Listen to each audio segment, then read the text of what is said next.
Hey guys, it's Rebecca. So today I'm just going to be talking about all of the books that I've read recently, which really hasn't been a lot. I'm going to save the ones that I'm like halfway through or like 3/4 of the way through until like a next wrap up. I'm not sure if I'm going to keep going like this and just doing like kind of recent reads or if I'm going to do like monthly wrap ups.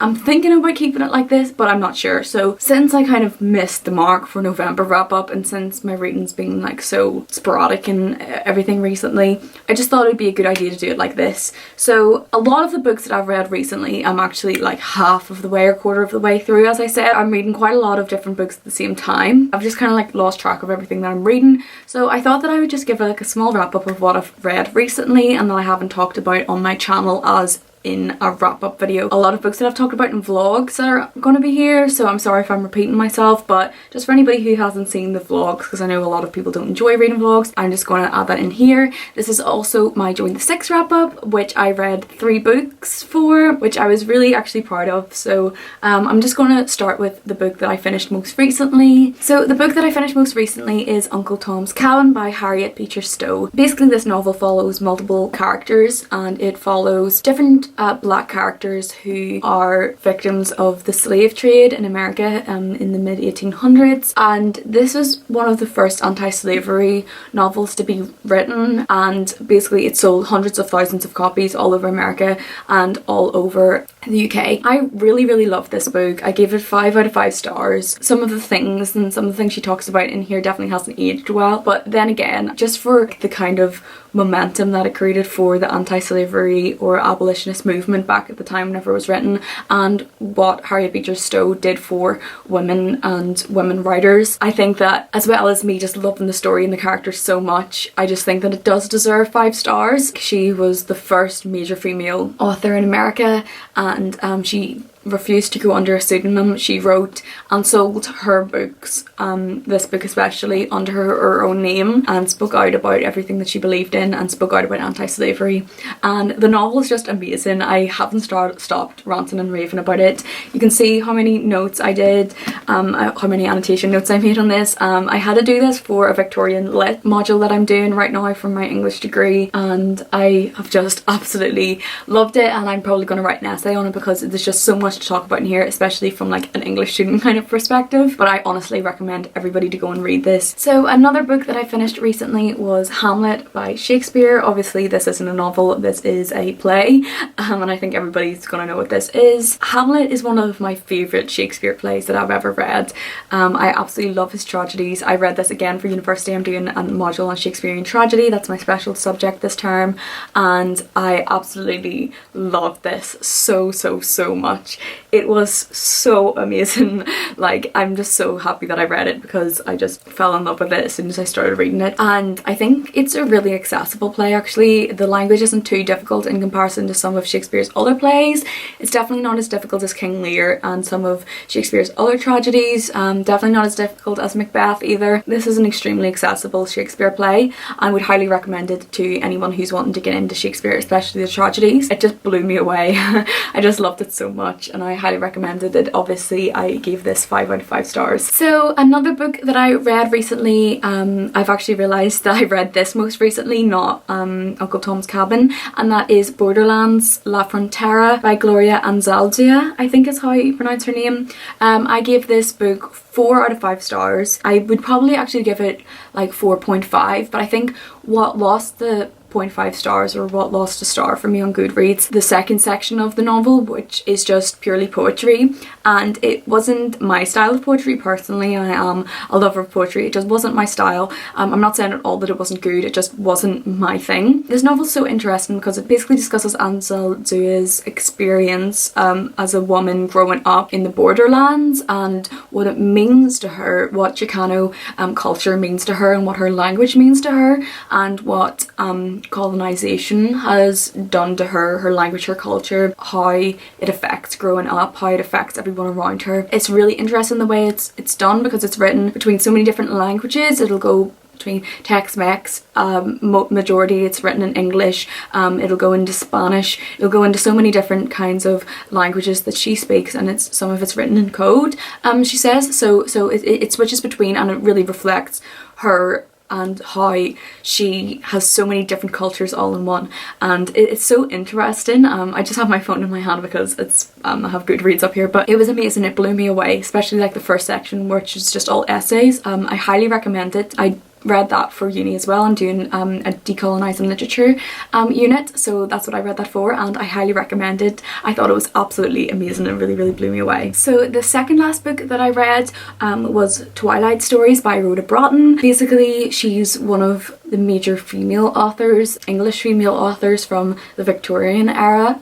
She wrote majority short ghost stories, and a lot of her stories actually reflect her feelings as a Victorian woman. It's really interesting because she was an extremely popular author at the time. She's just been forgotten about over time, but I absolutely love this. It's a short story collection of ghost stories, which was really interesting to read like during like kind of Halloween time, and it's a really quick read. It's a really short read. I finished this as well for Join the Six, along with Borderlands, Frontera and Uncle Tom's Cabin. I forgot to say that, but because those were the 3 books I read. But Twilight Stories was absolutely fantastic. I gave it 4 stars on Goodreads, but probably I'd give it more closer to 4.5 stars. Certain stories were better than others, so that's why it didn't like hit the 5-star mark, but they were just so easy to read and so entertaining, and it's only 80 pages long. It's hard to find an edition of it, so I did get it on Kindle along with Borderlands actually. That's why I don't have actual editions of them. They're very expensive to find physical editions, so I don't actually have it, but I did buy it on Kindle, and I think it's really important to actually read books like this because it keeps authors like that alive. It keeps them getting read, especially whenever they aren't that popular or aren't that well known. It stops people like that from being forgotten, just actually continuing to buy their books, especially whenever they're not that accessible. So yeah, I bought it on Kindle and I absolutely love it, and I highly recommend it. It's just really easy to read, quick, kind of spooky, just really enjoyable little ghost stories to read, especially